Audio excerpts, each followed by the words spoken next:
Ya, pemirsa, kita sampai di segmen terakhir. Saya kembali ke Pak Qurtubi. Pak Qurtubi, kalau misalnya memang kita melihat tanda-tanda ini, tampaknya pemerintahan yang saat ini belum menunjukkan tanda-tanda akan menaikkan harga BBM subsidi.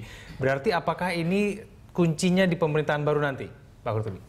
Kalau sekarang tidak mau, ya berarti akan berpindah beban ini ke pemerintahan baru, ya.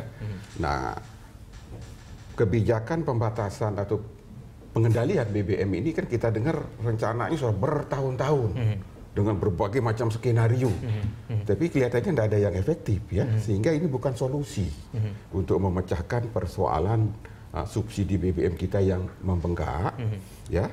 Jadi kalau menurut pendapat saya, kalau mau ingin solusi yang komprehensif, ini tata kelola migas nasional harus dibenahi. Ya, tata kelola yang sekarang ini salah, melanggar konstitusi dan merugikan rakyat. Dan itu harus dimulai dari undang-undang yang dirubah, harus diganti undang-undang migas itu. Kita menjadi begini ini karena itu, karena undang-undang migas ini, ya. Mestinya apa namanya, produksi minyak kita tidak anjlok seperti sekarang kalau pengelolaannya benar. Mestinya kapasitas kilang kita bisa memenuhi kebutuhan nasional sehingga tidak usah impor, ya kan?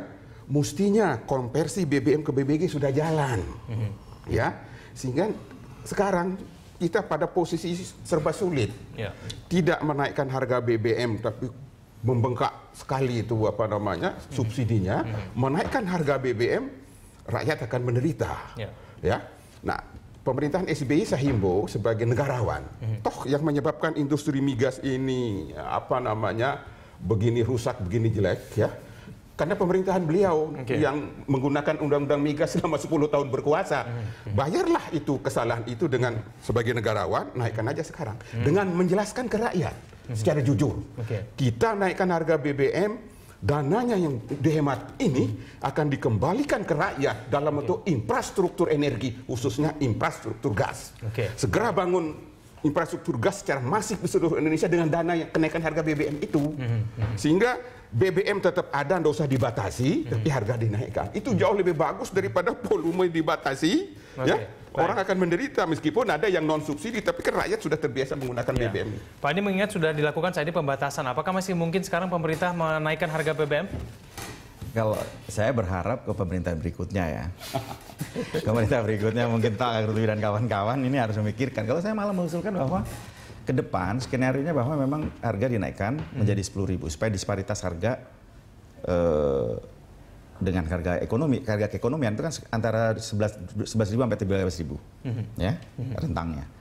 Kalau 10.000 itu memungkinkan untuk mengurangi penyalahgunaan. Orang malas deh untuk melakukan penyalahgunaan. Itu satu pertama. Yang kedua, volume subsidi itu dikurangi sesuai dengan target konsumen BBM bersubsidi. Siapa saja. Itu sudah diatur dalam Peraturan Presiden Nomor 15 Tahun 2012. Kita stick pada Peraturan Presiden itu, tentunya ya tadi kelebihan daripada uang yang seharusnya digunakan untuk BBM subsidi bisa digunakan untuk setidaknya kalau sampai 200 triliun atau 150 triliun kita bisa hemat, tentunya itu bisa membangun infrastruktur, baik infrastruktur energi untuk gas, infrastruktur transportasi. Contohnya dengan 200 triliun katanya Pak Direktur Dirut KAI bisa membangun 8 sampai 10.000 kilometer bisa di Sumatera double track, di Kalimantan double track, dan di Sulawesi double track. Tentunya ini kaitannya, nah itu digerakkan oleh listrik digerakkan oleh gas. Tentunya orang tidak akan berbondong-bondong kalau mudik menggunakan kendaraan pribadinya, tentunya menggunakan kendaraan transport publik yang nyaman dan affordable. Ya, kereta api tentunya seperti itu. Baik, Pak Qurtubi menaikkan harga untuk pemerintah baru sampai Rp10.000 untuk BBM bersubsidi, berani atau tidak? Saya tetap menghimbau pemerintahan Pak SBY yang menaikkan harga ini, tutup tahun lah, tutup masa bakti dengan kebijakan ini sambil menjelaskan secara jujur kepada rakyat, maksudnya agar pemerintahan baru tidak banyak beban. Sebab pemerintahan baru itu akan merencanakan untuk memperbaiki sistem tata kelola secara komprehensif. Negeri ini sebenarnya negeri kaya migas, Mas. Di perut bumi kita itu luar biasa besar, tapi kelolanya yang salah, produksinya anjlok terus. Ya, tidak efisien pengelolaan ini karena pengelolanya ini lembaga pemerintah yang tidak efisien. Tadinya dikelola. Kalau itu Pak Qurtubi saya mungkin bisa ralat, Indonesia sudah tidak kaya minyak, Pak. Tidak, reserve-nya apa? Sudah tidak cadangan kaya. Apa nama sumber dayanya, Pak? Serba marginal, Pak. Dan contohnya kalau resource minyak itu menurut geologis.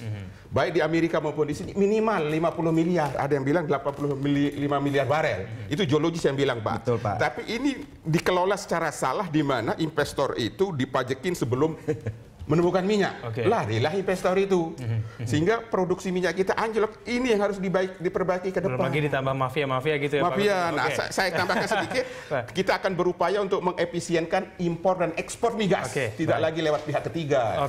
Terakhir closing statement saya kepada Pak Andi, silakan Pak. Singkat saja, waktu kita terbatas. Saya kira ke depan memang dimanapun di dunia ini yang namanya sumber daya tidak terbarukan itu tidak disubsidi. Tentunya kalau kita mau mensubsidi, itu subsidi itu harus langsung kepada masyarakat yang membutuhkan. Bukan orang pemilik mobil yang harus disubsidi. Ya kan? Bayangkan, tahun ini kalau tidak kita kendalikan bisa hampir mendekati 400 triliun. Ya, 400 triliun rupiah. Jadi itu bisa membangun apa saja kalau kita miliki. Bisa membangun cadangan BBM nasional, bisa membangun infrastruktur energi, bisa membangun tadi transport publik, kereta api yang double track untuk 4 kepulauan yang besar. Tapi Rp10.000 per liter gitu ya, Pak ya? Bukan, tidak disubsidi. Ke depan itu tidak lagi subsidi untuk non-renewable resources. Tetapi subsidi itu tetap berlaku kepada yang langsung kepada yang berhak. Subsidi tetap dimanapun ada. Ya, di negara maju pun ada subsidi terhadap mereka yang memang berhak. Kalau tidak berhak, apa yang harus dikasih subsidi? Saya kira itu. Kita cermati nanti apakah pemerintah saat ini atau pemerintah baru nanti akan menaikkan harga BBM. Begitu ya, Pak Kurtubi? Baik, terima kasih Pak Kurtubi. Kita himbau pemerintahan sekarang lah yang menaikkan. Bukannya Pak Kurtubi aja nanti. Terima kasih atas waktunya, Pak Kurtubi. Oke, Pak. Pak Kurtubi. Terima kasih.